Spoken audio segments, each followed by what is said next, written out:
Do you think that love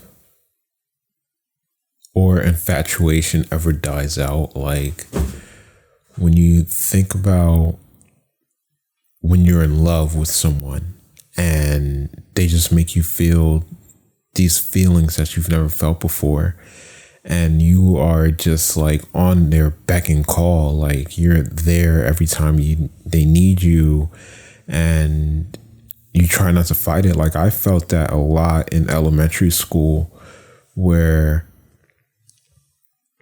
I would be infatuated or I would be in love with a girl and I wouldn't know what to do. Like, I would just like walk around them. I would like put my head down. I wouldn't talk to them. There's different ways that everybody reacts to the person that they're infatuated with or the person that they love. And that's the type of way that I reacted. And I know that a lot of girls say that that's how they react, that they just simply put their head down and they turn away and they're like, I just don't talk to that person, and I look at them from across the room.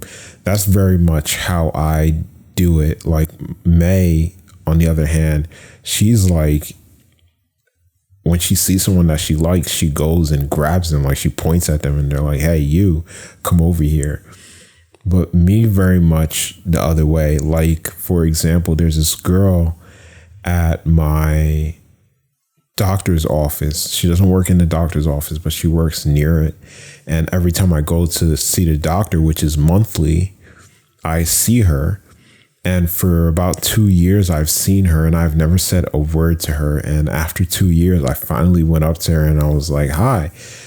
Well, she was walking out of the place that she works at. She works at this little convenience stand, and she walks out, and then I finally just say hi, and she says hi back. She gives me a little smile, says hi back, and I'm like, that's all that I need from a girl.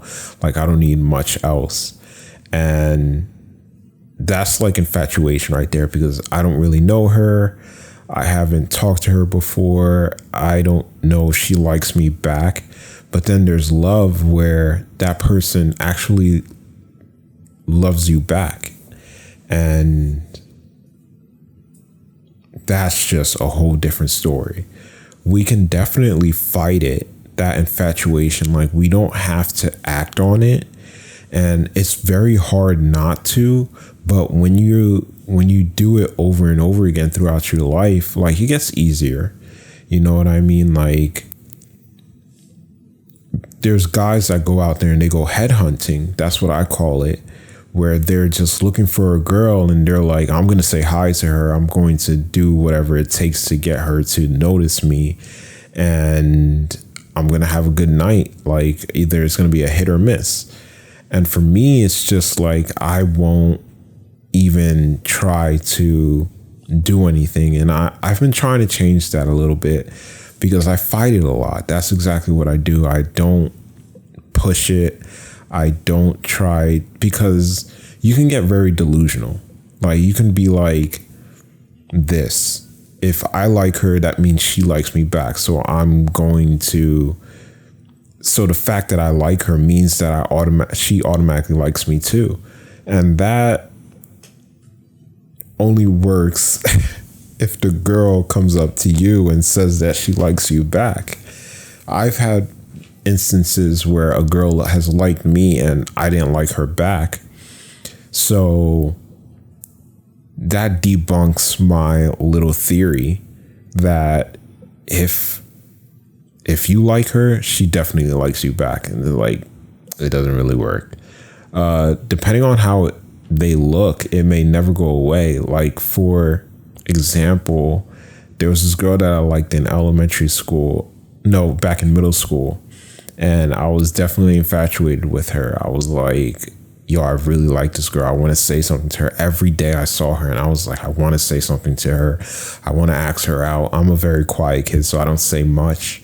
So when I ask a girl out, it's kind of like out of the blue. Like, it's kind of like saying, like, once in a blue moon, this kid talks to me, and then now he's asking me out. And I don't see anything wrong with that, but the world does see something wrong with that. So I can't really do anything, but I fought it, like I said before. But it's not like she looks like amazing. She just had a really cool personality, and her looks were not there. I know it sounds a little fucked up, and I'm just trying to be as truthful as possible. Just saying that, hey, maybe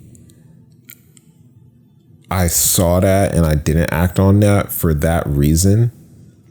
But there's this other girl that I was infatuated with, and to this day, I'm still infatuated with her. I don't think it ever goes away. I think that you will always like that person for just being alive and being there. And I think that's what the great thing about love is.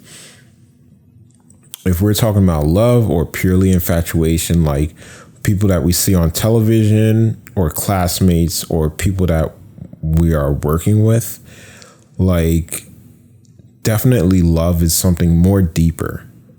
And then there's infatuation where you just think that person is pretty and whatever they do, they can never do any wrong in your eyes because you think that they look good. And I think that really does play out for humans. It's why we can't take advantage of each other the way that we have before, because you have people like in times of slavery, you have those people that are like, I might be black and I might be a slave, but I'm really in love with this white girl. And you can't do anything about that. It's so deeply rooted. We don't know what makes us prefer a certain type of person and what makes us want to go after that certain type of person. It's the only thing that gets us to move. And we want everybody to move. We want everybody to feel like they can do anything in this world. And unfortunately, like when you were a slave and you were infatuated with a girl that you aren't supposed to be infatuated with, what really happens there? So in that way, it's kind of like seeing a celebrity and you're just like, whoa, this celebrity is pretty hot no matter what they do. So that's where I was going with that. So even though you're supposed to hate this race because of what they're doing to your people, you can't hate them, is what I'm trying to say. You are trying your best and you're like, I know that what they're doing is wrong and I don't feel happy with what they're doing, but I'm in love with this girl. And she could do no wrong in my eyes. So I think that it doesn't matter. I think that even if you see them on television and you're like, I think you're beautiful, I think that creates a profound thing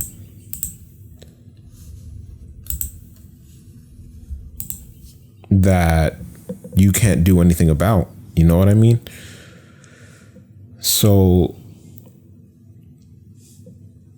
like, it could also be for like a porn star or a talk show host if they're right wing. Like there's a talk show host that's a right wing, and I'm pretty sure a lot of people know this girl, but she is right wing. She's very conservative, but she's very pretty.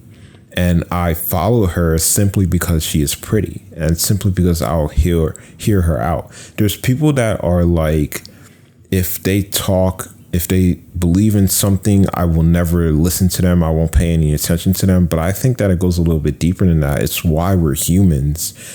It's because we can stop and listen to another side of a story just because you feel sympathetic towards the person. It's kind of like having a child and your child turns out to be gay. Like, how do you feel about that child? And most parents will be like, well, that's my child. No matter what they choose in life, I will support them. But then you have those people that are like, if he's gay, I will not support him. I will kick him out of my house. I'll beat the gay out of him. I won't support him anymore. Like, you have those people that are like that. And I just don't think that they're being true to themselves, because it's kind of like I said, it's kind of like watching a right-wing person talk and you don't agree with all her views, but you're just like, just because she looks like that, I'll give her a chance, you know? And I feel like a lot of people do it when, for example, it's like when you see an ugly couple and you're like, how did they get together? How are they doing this? Because they don't look too good. How are they working out? And it's kind of like with my parents, where my mom gained a lot of weight later on in life, and my dad also gained weight, but not as much as my mom. And my mom kind of looks completely different from what she looks like when she was younger. And then you're acting like, how is my dad disregarding that fact and is still with her? And it goes further than just infatuation. That's just love. But I would question that loyalty, because you see how far infatuation can bring you. Infatuation can be, from the beginning, it's infatuation, and then later on it becomes love. And then no matter what happens to that love, it cannot be shaken or broken. But honestly, for me, for example, I don't believe that without the infatuation, without that, there will be no love. So even if later on down the line, my girlfriend starts to become a little uglier, for example, I don't think that I will be able to stay with her, because my eyes will always be wandering. But if a girl were to seriously double down and be like, I'm always going to be with you no matter what, I don't think I would care how she looked too. It's a lot of things that go into it. Infatuation and love, really interesting topic. What are we looking for when we are infatuated with a person? A long-term relationship rather than a quick one. That's what hopefully infatuation does. It's just like, hopefully this person will always say hi to me when I say hi to them.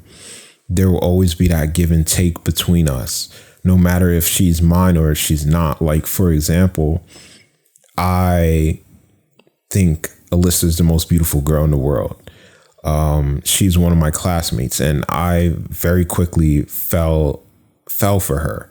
She was beautiful. She was stunning. And like, a lot of people would agree, like, the girls I usually pick are what everybody wants. So that's how it usually goes down. Like, if I pick a girl, then my friend is going to be like, yeah, she looks cute. And everybody's going to be like, yeah, she looks cute. And everybody's going to want her.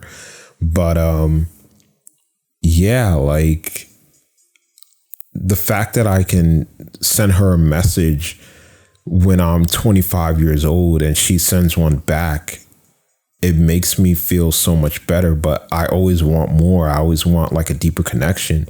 So why do we have that type of thing? Why do humans have that, where they're like, I can fall in love? What's the point of falling in love? There has to be a point. And that very much is it. There's people. Do I think that a person can get into a relationship without infatuation? I don't think so. I don't think that a person can disregard the looks of a person altogether and just be like, I want to be with you. No, I think it's way more deeper than that. It's like they have to think that they're sexually attractive at the very most. And if they're not sexually attractive, it's going to show. Like, it's going to show one way or another. Either you're not going to be able to have sex with that person, or you're going to be trying a little bit too hard, and you're just looking for that long term without that quick short term infatuation. Like, you need that infatuation. But infatuation versus love. What do you think? Because that's my thoughts on it. Like, you definitely need infatuation, and then love is something that you want to always give and receive throughout your life.